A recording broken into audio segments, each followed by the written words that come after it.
C'était mou des deux côtés. Ouais, là, vraiment, je suis endormie encore.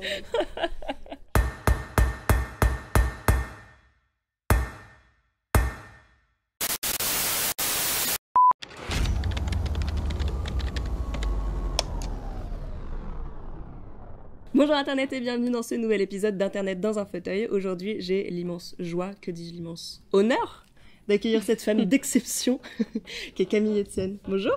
Salut. Ça va ? Bah, très bien, très bien. Je suis contente d'être là un dimanche. Merci d'avoir accepté mon invitation. Je suis hyper Avec contente plaisir. que tu sois là. En plus, c'est une pièce très à propos avec ton activité, ton domaine de prédilection. Est-ce que tu peux expliquer aux gens qui tu es, pour les gens qui ne te connaissent pas ? Eh ben, je suis simplement une activiste pour le climat et je mêle un petit peu l'art, parfois plutôt le cinéma que le théâtre. Du coup, c'est quand même assez proche. Et notamment, on fait des courts-métrages et on est en train d'écrire une fiction, une série. Donc, on s'amuse un petit peu à jouer avec aussi tous ces nouveaux récits. Comment est-ce qu'on crée du désir pour un autre monde et comment est-ce qu'on utilise la culture et comment est-ce qu'on utilise les représentations à travers les personnages pour faire passer des messages forts. Et sur quel médium est-ce qu'on peut te retrouver ? Je suis plutôt active sur Instagram pour tout ce qui est entre guillemets action sur le terrain, vulgarisation scientifique des rapports, etc. Donc mon Instagram c'est Graines de Possible. Notre Instagram de la fiction, donc c'est Avant l'orage, voilà. Et après pour tout ce qui est plutôt politique, c'est sur Twitter. Aujourd'hui, on est au théâtre de Belleville. On commence à être habitué sur ce format, puisque c'est la 3e fois qu'on revient ici. On aime le théâtre de Belleville. On est là pour un spectacle qui s'appelle Coupure, de la compagnie La Poursuite du Bleu. Mais avant de parler de Coupure, j'aimerais bien qu'on parle de ton rapport au théâtre.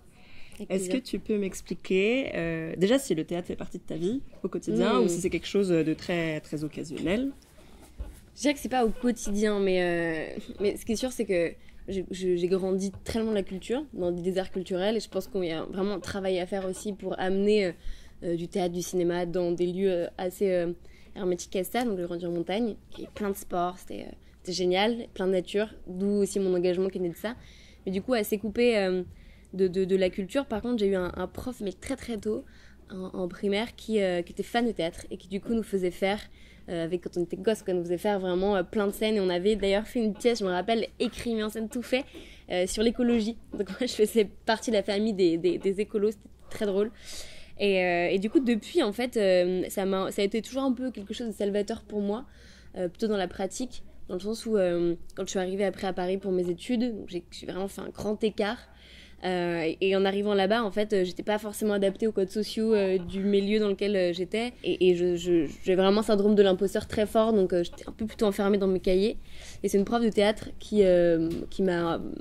on avait un atelier artistique et c'était juste un moment où que ça arrivait vraiment au bon moment dans ma vie et ça m'a juste libérée complètement, donc c'était assez thérapeutique finalement. Et depuis, je fais un petit peu d'impro, tout ça, donc c'était plus dans la pratique.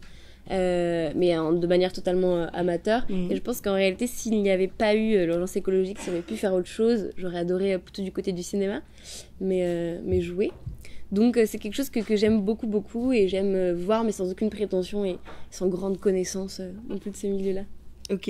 Et du coup, en tant que spectatrice, tu vas au théâtre vraiment de manière très occasionnelle, du coup ? Qu'est-ce que tu as vu dernièrement ? J'ai très peu de règles, parce que j'ai très peu d'habitudes dans ma vie de manière générale, donc ça dépend du temps dont je dispose en fonction de l'actualité aussi.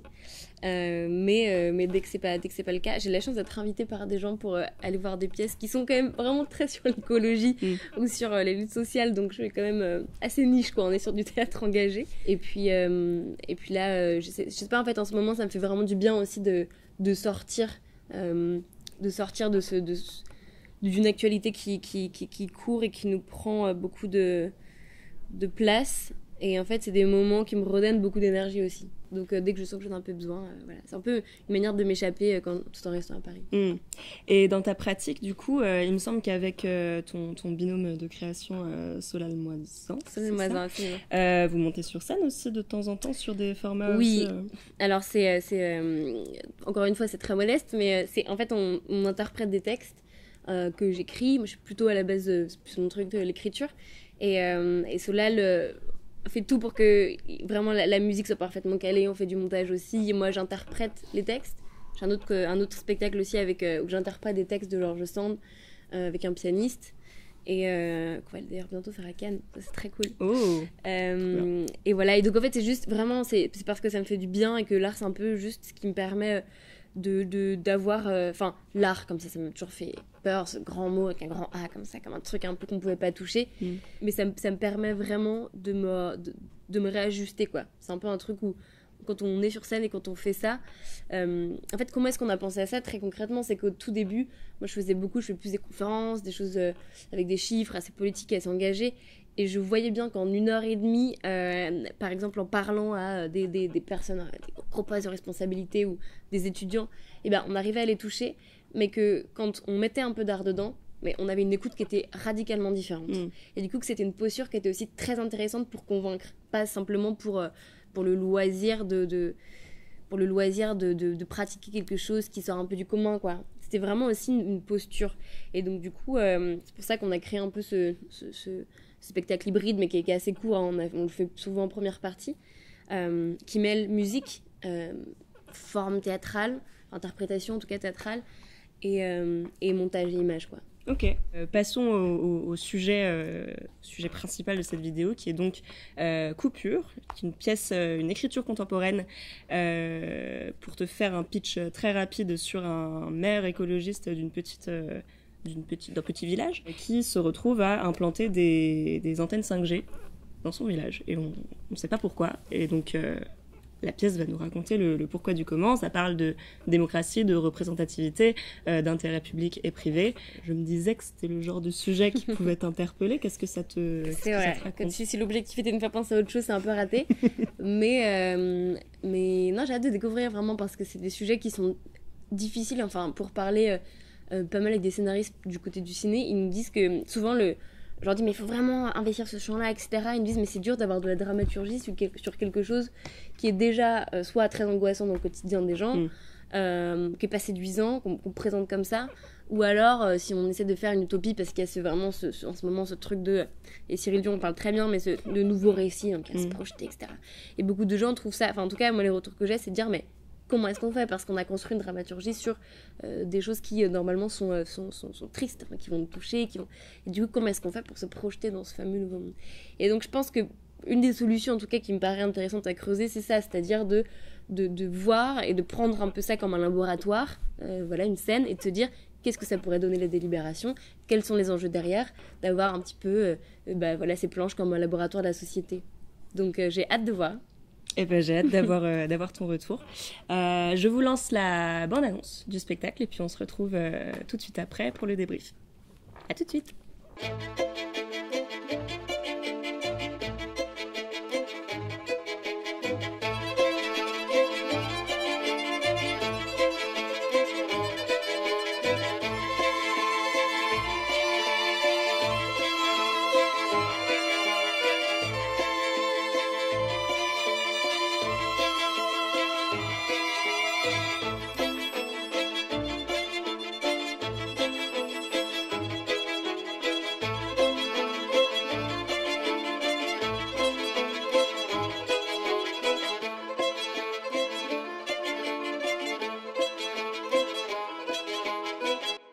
Nous revoilà donc après cette intense représentation.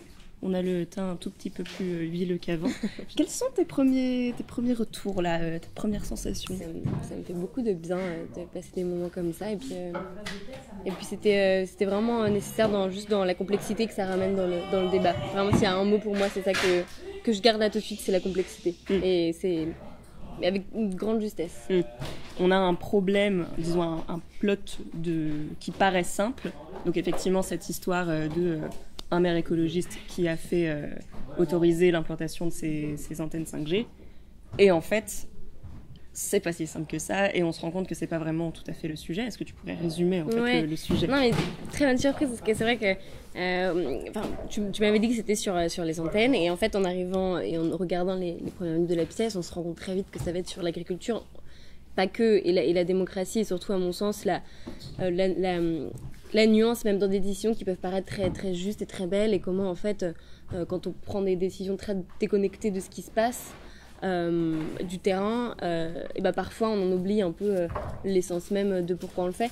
Et du coup c'est ça qui est... Enfin moi ce que je trouve très beau dans cette pièce, c'est l'idée de dire à la fin, sans rien spoiler, mais les sentiments que ça transmet, c'est ce truc de dire que il y a notre vérité, ce qui nous semble juste, mais qu'il n'y a pas comme ça un sort impératif kantien qui apparaîtrait. C'est vraiment ce que je ressens en tout cas sur l'écologie aussi, c'est-à-dire que, et notamment sur l'agriculture, c'est pas que ça me touche, c'est que moi c'est le sujet sur lequel je me suis engagée en premier, parce que de ma famille, parce que par exemple j'avais ce débat-là avec mon parrain qui est viticulteur et avec qui on parlait d'une grande coopérative très connue, et moi je disais c'est génial, ils font des trucs super et tout. Il m'a dit tu sais que c'est ceux qui payent le moins pour notre raisin. Et j'étais là, ma merde, qu'est-ce que je fais de cette info? Enfin, en fait, et lui, il me disait que c'était presque les pires, comparé à des grands de l'agro-industrie. Et moi, j'étais là, et j'étais là, mais non, mais parce qu'en fait, s'ils sont pas bien, ils payent pas les gens. Je dis, moi, je suis agriculteur. Et je te dis que si. Et du coup, il y a un peu ces mondes qui se confrontent aussi. Et notamment avec l'agriculture, où c'est très difficile de savoir... on a envie, au début, quand on est loin de ça, de pouvoir dire, mais c'est la faute des agriculteurs qui vont mettre des pesticides, qui vont pas faire des choses saines, etc. Et en fait, plus on creuse, plus on se rend compte qu'ils sont aussi victimes de ce système-là, et que tant qu'on n'aura pas mis les moyens financiers pour leur permettre une transition, on a beau aller faucher des champs d'OGM, en fait, je veux dire. Donc c'est toutes ces questions-là que ça réveille, et qui, au lieu, et c'est là où c'est fort, et je finis là-dessus, ma phrase serait très longue, au lieu de déposséder de l'action, parce que c'est un peu le sentiment qu'on peut imaginer, de se dire c'est complexe donc c'est trop grand pour moi, et donc je suis là clouée, qu'est-ce que je fais? Je trouve que ce qui est assez juste, c'est justement une des phrases qui nous dit de nous lever, et en fait de dire mais peut-être qu'on est ridicule à faire tout ça, peut-être que ça ne marchera pas, mais on le fera. Et c'est pour ça que c'est très juste, enfin que ça m'a paru très juste en tout cas. Est-ce qu'il y a un moment charnière qui t'a touché un peu, quelque chose que tu retiens à part? Plein, mais j'ai trop pas envie de spoiler. Du coup, c'est super difficile. Si, c'est le discours du maire qui passe à son exploitation, en gros, est dans des dilemmes, quoi. Et du coup, se dit qu'est-ce que je fais? Ce que je fais En fait, c'est la responsabilité de nos décisions. Et ça, c'est un truc que je ressens beaucoup, c'est de se dire... Parfois, on veut bien faire parce qu'il y a une cause plus grande que nous. Parfois, on est englouti par... Et parfois, ces causes, en fait, s'entrechoquent. Et notamment avec les sujets d'énergie, les sujets d'agriculture, où c'est pas aussi simple que ça. Et le nœud pour s'en sortir un peu de tout ça, c'est qu'on arrive structurellement à mettre en place, notamment si là, on avait eu des aides de l'Europe très fortes pour une transition des agriculteurs, on serait peut-être pas dans ces questionnements-là. Et on n'aurait pas toutes ces issues que vous allez découvrir en allant voir la pièce. Et donc, ça me donne... C'est des moments comme ça où je me dis... Enfin, moi, ça me révolte. Et ça me donne encore plus envie, du coup, de dire, mais ok, le problème est structurel. Et on ne résoudra pas les choses tant qu'on n'ira pas aussi s'attaquer à ceux qui ont vraiment du pouvoir, et du pouvoir financier, du pouvoir politique. Et sur le message que transmet justement cette pièce, est-ce que tu penses que la forme... En fait, tu parlais d'utiliser l'art pour porter encore plus largement la voix, ce message écologiste. Est-ce que tu penses que ce genre de forme peut être efficace? Qu'est-ce que tu penses que les gens ont retenu de cette je pense que c'est très personnel ce qu'on reçoit à chaque fois. Donc, en tout cas, moi, c'est qu'il ne faut pas démissionner de la pensée au nom de quelque chose qui est plus grand. Et donc, c'est vraiment extrêmement important En tout cas, c'est mon seul mantra, et c'est vraiment ma seule certitude, c'est qu'on doit aborder ça avec beaucoup d'humilité, et que on essaye beaucoup, on se trompe souvent, on est maladroit peut-être, mais toujours avoir cette force de conviction et d'indignation, mais qui se rappelle constamment à elle-même, quoi. C'est une sorte de révocabilité un peu de nos convictions, qui est de se dire on va les confronter au terrain, on va la confronter aux gens, et elles se reforment petit à petit. Et c'est pas n'avoir que des grands idéaux très loin et avoir une certitude absolue dans tout, parce que on est dans une société où on attend de nous des réponses constamment. Et moi, c'est le cas, on me dit toujours, mais alors, très bien, qu'est-ce que tu penses de ça et de ça et de ça Et même sur les plateaux télé. Et quand je dis je sais pas, c'est quelque chose qui est très troublant pour les gens. Mais je pense que ce doute, il est très sain et il est absolument nécessaire. Et cette nuance-là, ça ne veut pas dire une lenteur dans l'action. Ça veut dire une exigence et une intransigeance, en fait. Et elle est vraiment, à mon sens, cette intransigeance-là, elle est la clé sine qua non de la réussite d'un monde plus juste. Parce que sinon on se trompe. Et si on embarque avec nous des vies, des gens, des écosystèmes.